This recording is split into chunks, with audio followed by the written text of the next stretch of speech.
আমারও জানাজা পড়াইবে যেই জন, সে যেন হয় গো আপনজন। আমারও জানাজা পড়াইবে যে জন, সে যেন হয় গো আপনজন। সকালে বা বিকালে, দুপুর কিংবা রাইতে, সকালে বা বিকালে, দুপুর কিংবা রাইতে, মাইক দিয়া বইল আমার বন্ধু স্বজন। আমারও জানাজা পড়াইবে যেই জন, সে যেন হয় গো আপনজন। বাবার পাশে দিও কবর করি এই মিনতি, মনের কোণে রাইখো তোমরা রেখে যাওয়া স্মৃতি। মায়ের পাশে দিও কবর করি এই মিনতি, মনের কোণে রাইখো তোমরা রেখে যাওয়া স্মৃতি। চার কালিমা শুনাই দিও, সূরা ইয়াসিন শুনাই দিও, আসিলে সমন। আমারও জানাজা পড়াইবে যেই জন, সে যেন হয় গো আপনজন। ওয়াজ করিতাম বক্তা ছিলাম নাই রে বলার প্রয়োজন।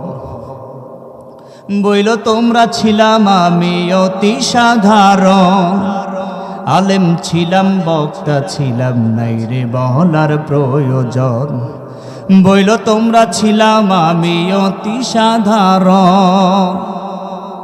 শেষ অনুরোধ রাইখো তোমরা, শেষ অনুরোধ রাইখো তোমরা, কইর দোয়াই শরণ।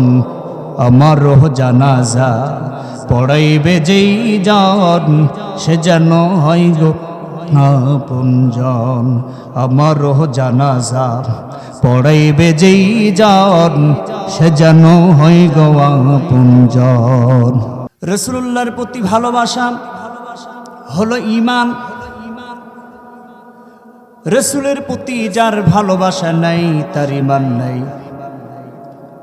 রাসূলের প্রতি যারা ভালোবাসা রাখবে, আল্লাহ তাআলা দুনিয়ায় তাদেরকে পুরস্কৃত করবে। কি পুরস্কার? রাসূলের প্রতি যারা ভালোবাসা রাখবে, আল্লাহ তাআলা তাদেরকে ভালোবাসবে। শুধু তাই নয়, রাসূলুল্লাহকে যারা ভালোবাসবে, আল্লাহ তাআলা এই ভালোবাসার কারণে তার জীবনের যাবতীয় গুনাহগুলোকে ক্ষমা করে দিবে। সুবহানাল্লাহ। এটি আমার কথা নয়, আল্লাহ তাআলা কোরআনে কারীমের মধ্যে বলেন, কুল ইন কুনতুম তুহিব্বুনাল্লাহা ফাত্তাবিউনি ইউহিব্বুকুমুল্লাহ ওয়া ইয়াগফির লাকুম যুনুবাকুম আল্লাহু গফুরুর রহিম। বলেন আল্লাহু আকবার। আল্লাহ তাআলা বলেন, কুল, হে নবী আপনি বলুন, ইন কুনতুম তুহিব্বুনাল্লাহ,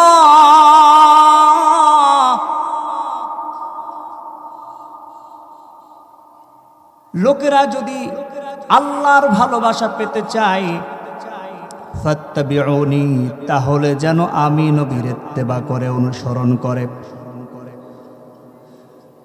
ইউহিব্বুকুমুল্লাহ, তাহলে আল্লাহ তোমাদেরকে ভালোবাসবেন। তার মানে কেউ যদি আল্লাহর ভালোবাসা পেতে চায়, তাহলে রাসূলকে ভালোবাসতে হবে, রাসূলকে অনুসরণ করতে হবে, ইত্তেবা করতে হবে। তাহলে আল্লাহ তাআলাই তাকে ভালোবাসা দিবেন। শুধু তাই নয়, ওয়া ইয়াগফির লাকুম যুনুবাকুম, আল্লাহ তার জীবনের সকল গুনাহগুলোকে ক্ষমা করে দিবেন। সুবহানাল্লাহ। কারণ হলো আল্লাহু গফুরুর রহিম, আল্লাহ বড় ক্ষমাশীল, বড় দয়াবান, বড় দয়ালু। সম্মানিত মুসলমান ভাইয়েরা, সুতরাং আল্লাহকে ভালোবাসতে হবে, রাসূলকে ভালোবাসতে হবে। রাসূলকে কেন ভালোবাসবেন? রাসূলের প্রতি কেন ভালোবাসা দেখাবেন? রাসূলকে কেন মহব্বত করবেন? কারণ তার মতো উত্তম চরিত্রের অধিকারী আসমানে নিচে জমিনের উপরে আর একটাও নাই। সর্বোত্তম চরিত্র অধিকারী আল্লাহ বলেন, ওয়া ইন্নাকা লাআলা খুলুকিন আযীম।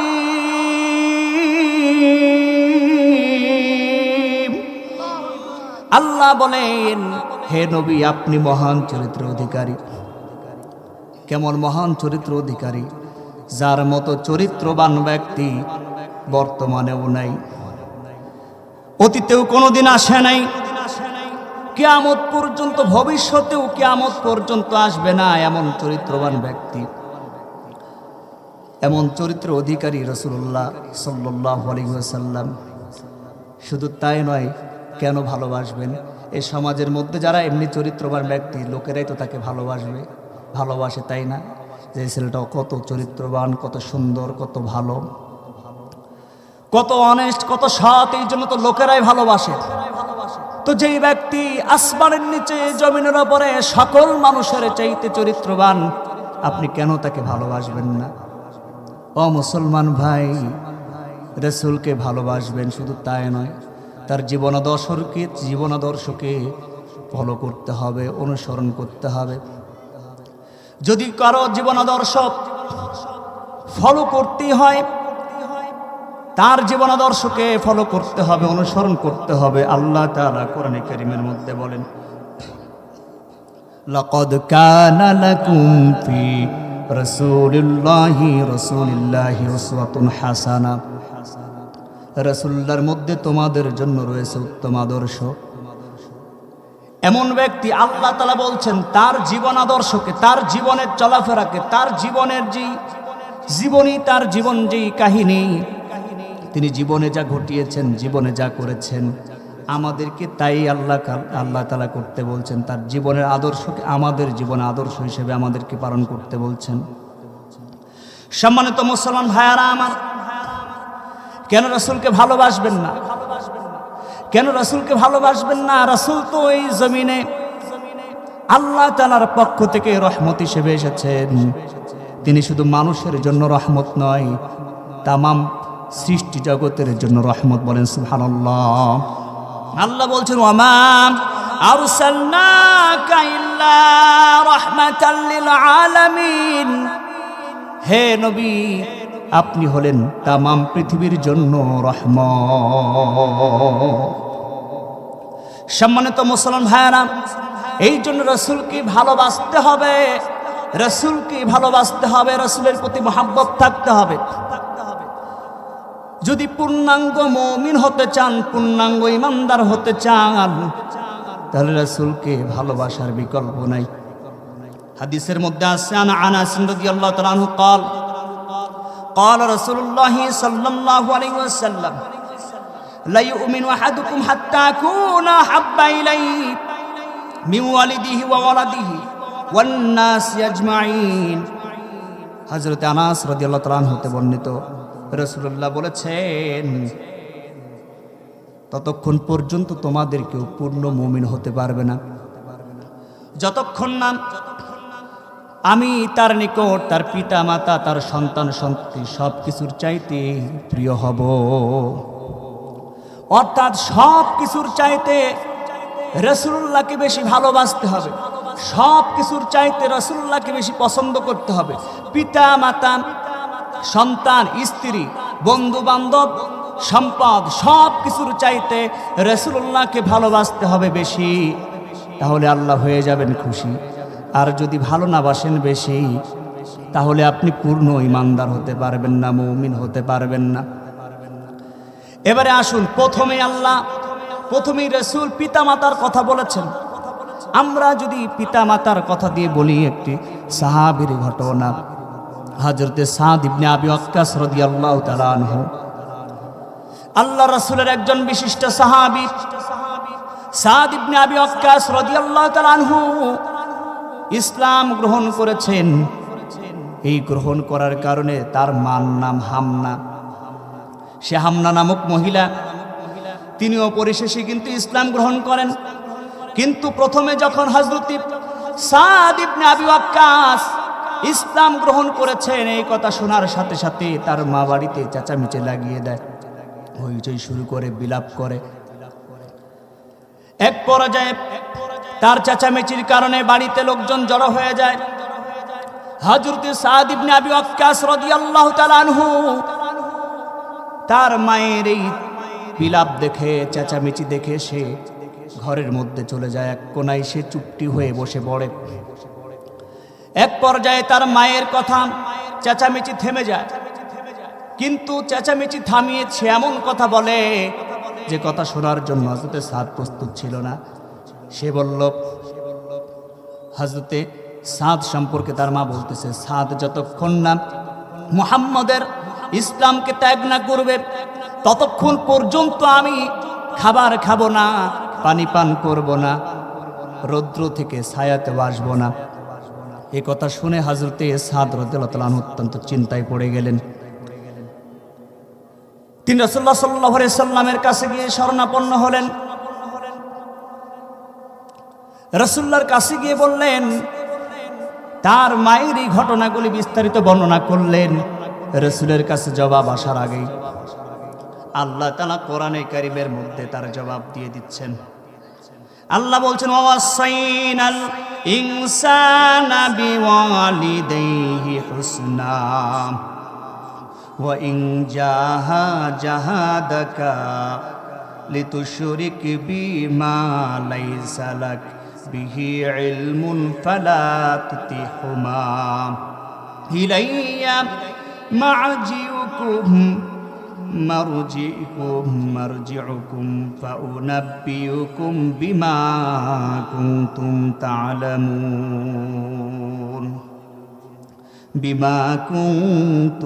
তা'মালুন। আল্লাহ বলছেন, আমি মানুষকে নির্দেশ দিয়েছি তার পিতামাতার প্রতি সদ্ব্যবহার করতে, তবে তারা যদি তোমার উপর বল প্রয়োগ করে, আমার সাথে এমন কিছু শরীক করতে বলে যার সম্পর্কে তোমার কোনো জ্ঞান নেই, তুমি তাদেরকে মেনো না। কোরআনের আয়াতটি শুনে হযরত সাদ রাদিয়াল্লাহু তাআলা অত্যন্ত প্রশান্তিময় হলেন। তিনি রাসূলুল্লাহর দরবার থেকে তার মায়ের কাছে ফিরে গেলেন। দেখলেন তার মা 3 দিন পর্যন্ত কিছু খান নাই, খাবার পান করেন নাই, খাবার খান নাই, পানি পান করেন নাই। যে জায়গায় ছিলেন সেখান থেকে আর উঠে যান নাই, রৌদ্র থেকে ছায়াতে বসে নাই। তার মা অসুস্থ হয়ে যায়। হযরত সাদ অত্যন্ত চিন্তায় পড়ে গেলেন। তার মাকে বোঝানো শুরু করলেন, অনেক বোঝানোর চেষ্টা করলেন, কিন্তু তার মা তার সিদ্ধান্তে অনড় ছিল। তিনি বলল, তোমাকে ইসলাম ত্যাগ করতে হবে। এক পর্যায়ে হযরত সাদ আল্লাহর সেই কোরআনের আয়াত অনুযায়ী তার মাকে ঘোষণা দিলেন। কারণ তার মা তাকে বলেছিলেন, ও সাদ, তুমি যদি ইসলাম ত্যাগ না করো তাহলে আমি প্রাণ বিসর্জন দিতে দ্বিধাবোধ করব না। অর্থাৎ তাকে ইসলাম থেকে ফিরে আসার জন্য নিজের জীবন বিসর্জন দিতে চেয়েছিলেন। তারপরে হযরত সাদ রাদিয়াল্লাহু তাআলা আনহু দেখেন রাসূলুল্লাহর প্রতি তার ভালোবাসা, মায়ের চাইতেও যে রাসূলকে বেশি ভালোবাসতে হবে এটার তিনি জীবন্ত উদাহরণ তিনি বলছেন। ও মা, আপনি কেন আপনার মতো হাজারটা মাও যদি নিজের প্রাণ বিসর্জন দেয় আর আমাকে যদি রাসূলুল্লাহর মহব্বত থেকে বিরত থাকতে বলে, আমি রাসূলুল্লাহর মহব্বত থেকে দূরে থাকবো না, আমি দিন থেকে চুল পরিমাণ দূরে সরে যাব না। সুবহানাল্লাহ, কি মহব্বত দেখেন! শুধু তাই নয়, আল্লাহ রাসূলের আরেকজন সাহাবী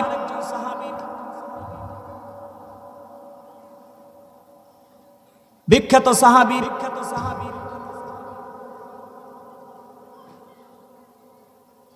তিনি বদরের যুদ্ধে তার পিতা কাফিরদের হয়ে লড়াই সংগ্রাম করেছে, আর তিনি মুসলমানদের হয়ে, ইমানদারদের পক্ষ হয়ে, রাসূলুল্লাহর সৈনিক হয়ে, আল্লাহর সৈনিক হয়ে লড়াই সংগ্রাম করেছে। বদরের যুদ্ধে রাসূলুল্লাহর সেই প্রেমিক সেই সাহাবী উবাইদুল ইবনে জাররাহ রাদিয়াল্লাহু তাআলা আনহু, তিনি তার পিতাকে পর্যন্ত হত্যা করে ফেলেছে। চিন্তা করেন, রাসূলকে বেশি ভালোবেসেছে, রাসূলের কথা অনুযায়ী জিহাদে গেছে। আসলে তারা রাসূলের প্রতি ঈমানে নেই, রাসূলকে ভালোবেসেই, রাসূলের কথা বিশ্বাস করেই তারা কালেমা পড়েছে, নাকি বলেন? রাসূলের কথা শুনেই, রাসূলের অনুসরণ করেই, রাসূলের আনুগত্য করেই তো তারা জিহাদের ময়দানে গিয়েছে। তাদের বিশ্বাস, তাদের ঈমান, তাদের ভালোবাসা, তাদের মহব্বত এত বেশি ছিল যে তারা কাফেরদেরকে হত্যা করতেও, যদি তার পিতাও হয় তাকে হত্যা করতে তার দ্বিধাবোধ করে নাই। সম্মানিত মুসলমান ভাইরা, অথচ এই সমাজের মধ্যে আমরা কি দেখি বলেন? এই সমাজের মধ্যে আমরা দেখি যে কিছু মানুষ আছে, মুসলমানের ঘরের সন্তান, মুসলমান নাম তসলিমা নাসরিন, লোপা রহমান, মুফাসসিল ইসলাম, তাই না? কত সুন্দর সুন্দর মুসলমানের নাম, এদেশে কত সুন্দর নাম, আবুল সরকার। অথচ দেখা গেল আবুল তো আবুলই, ফাউলের বেটা ফাউল, সে রাসূলকে নিয়ে, আল্লাহকে নিয়ে কটূক্তি করতে দ্বিধাবোধ করে। মুখে আল্লাহর কথা বলে, আবার আল্লাহকে গালিগালাজ করে। মুখে রাসূলের কথা বলে, আবার রাসূলকেও কটূক্তি করে। সংগ্রামী মুসলমান ভাইয়ারা আমার, আমি বলতে চাই, যারা রাসূলকে নিয়ে কটূক্তি করে, যারা আল্লাহকে নিয়ে কটূক্তি করে, যারা কোরআনকে নিয়ে কটূক্তি করে, তারা মুসলমানের সন্তান হতে পারে, মুসলমানের ঘরে জন্ম নিতে পারে, কিন্তু তাদের ঈমান নাই, তারা মুসলমান হতে পারে না। কথা বলেন ঠিক কিনা?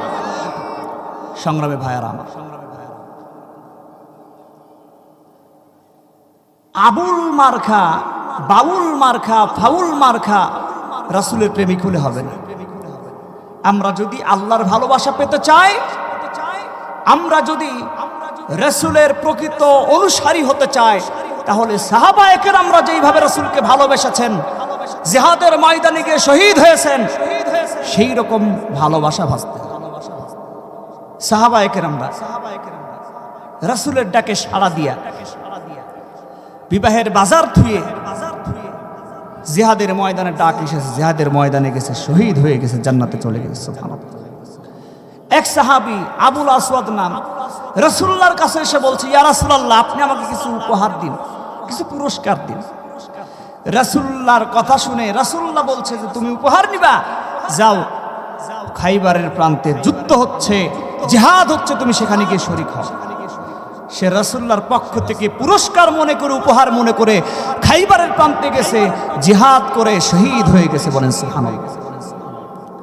কি ভালোবাসা, কি টান, কি মহাব্বত! ভালোবাসতে হযরত আবু বকর রাদিয়াল্লাহু তাআলা আনহু সকল সাহাবীদের থেকে সবচেয়ে বেশি ভালোবাসতেন। রাসূলকে এত বেশি ভালোবাসতেন, এত মহব্বত করতেন, যার অসংখ্য উদাহরণ আছে। আমি শুধু একটি উদাহরণ দিতে চাই। রাসূলুল্লাহ যে মদিনায় হিজরত করবেন, এটি আগেই অনুমেয় ছিল। এই জন্য রাসূলুল্লাহ সাল্লাল্লাহু আলাইহি সাল্লাম একদিন হযরত আবু বকরের বাসায় দুপুরবেলা গেছেন। আয়েশা সিদ্দিকা রাদিয়াল্লাহু তাআলা আনহা বলছেন, বাড়িতে আসেন দুপুরবেলা, এইরকম সময় আর কোনোদিনই আসে নাই। রাসূলুল্লাহ তাকে বলেছেন যে তাকে তিনি হিজরতে নিয়ে যাবেন, মদিনায় নিয়ে যাবেন। এ কথা শুনে হযরতে আবু বকর রাদিয়াল্লাহু তাআলা আনহু তিনি দুটি উট ক্রয় করেন। কিসের জন্য? যে রাসূলুল্লাহর সাথে তিনি হিজরতে যান। সম্মানিত মুসলমান ভাইরা আমার, এই জন্য আসুন রাসূলুল্লাহর প্রতি মহব্বত, রাসূলুল্লাহর প্রতি ভালোবাসা সাহাবায়ে কেরামদের মতোই আমাদেরকে রাখতে হবে। সাহাবায়ে কেরামরা যেমন রাসূলুল্লাহর জন্য নিজের জীবনকে উৎসর্গ করে দিয়েছেন, সব কিছুর মায়া ত্যাগ করে দিয়েছেন, শুধুমাত্র আল্লাহর সন্তুষ্টির জন্য আমাদেরকেও সেই রকম করতে হবে।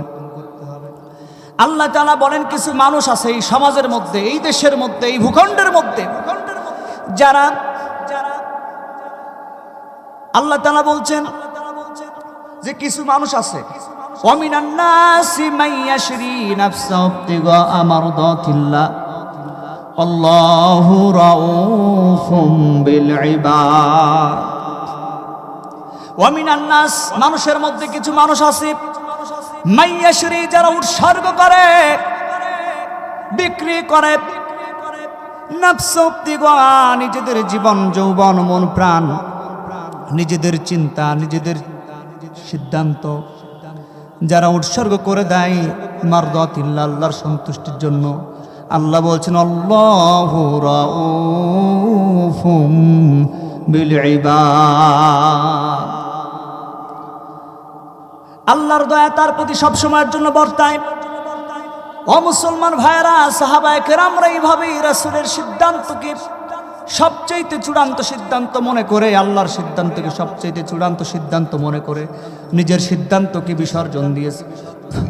স্ত্রীর মায়া ত্যাগ করেছে, সন্তানের মায়া ত্যাগ করেছে, বাসরের মায়া ত্যাগ করেছে, বাসর ছেড়ে দিয়েছে, আল্লাহ রাসূলের সিদ্ধান্তকে মেনে নিয়েছে, জিহাদের ময়দানে গিয়ে শহীদ হয়ে গেছে। কিন্তু বিপরীতে কি দেখা যায়? আমরা যারা মুসলমানের ঘরের সন্তান, আমাদের ব্যাপারে দেখা যায় যে আমরা সংসার নিয়ে বেশি ব্যস্ত থাকি, সংসার নিয়ে বেশি পেরেশানি থাকি। সংসার জীবন আমাদের কাছে এত গুরুত্বপূর্ণ, অথচ আমরা দেখি না, একবার বোঝার চেষ্টা করি না যে এই সংসার জীবন নিয়ে আমরা এত লাফালাফি করি, যে স্ত্রীর প্রতি এত ভালোবাসা দেখায়। আমি যদি মারা যাই, স্ত্রী আমার মারা যাওয়ার কিছুদিন পরে হয়তোবা শোক পালন করবে, কিন্তু তার কিছুদিন পরে সে অন্যের ঘরে চলে যাবে, সংসার করবে। যেই সন্তানদেরকে নিয়ে আমরা এত টেনশন করি, সেই সন্তান আমি মারা যাওয়ার কিছুদিন পর থেকে হয়তোবা, মারা যাওয়ার পর থেকে কিছুদিন হয়তোবা আমার জন্য দোয়া করবে, কয়েক মাস অথবা কয়েক বছর। তারপরে সন্তান আমার কবরের দিকেও কিন্তু একবার যাইবে না।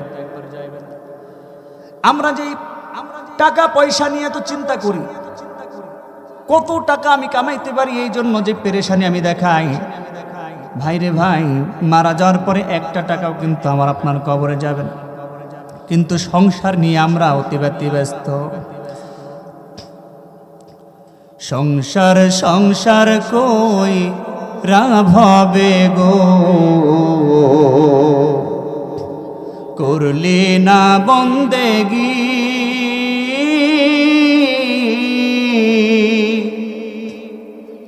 কিভাবে কাটাই বিমনরে, কবরের জিন্দেগি রে, ওরে জীবন গুনাই গুনাই গেল রে, ওরে জীবন গুনাই গুনাই গেল রে। ধন সম্পদের মা আই পয়ড়া গো, ডাকলি না মাওলা রে,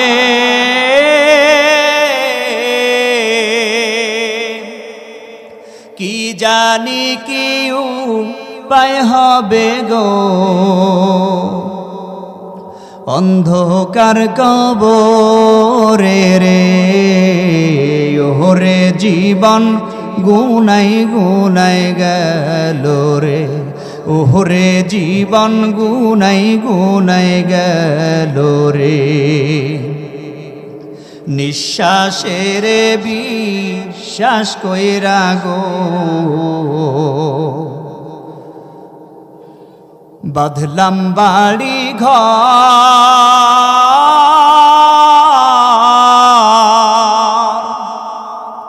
কোন দিন জানি আজ রাইলাই শহরে, সবই করে পর রে, ওরে জীবন গুনাই গুনাই গেল রে, ওরে জীবন গুনাই গুনাই গেল রে। বাড়ির পাশে কবর ঘরে গো, বাঁধবি বাসর ঘর,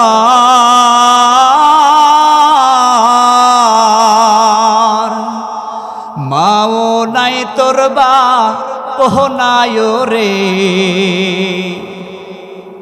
কে লইবে খবর রে, ওরে জীবন গুনাই গুনাই গেল রে, ওরে জীবন গুনাই গুনাই গেল রে। কোন দিন জানি মরণ আসে রে, তারিখ জানা নাই,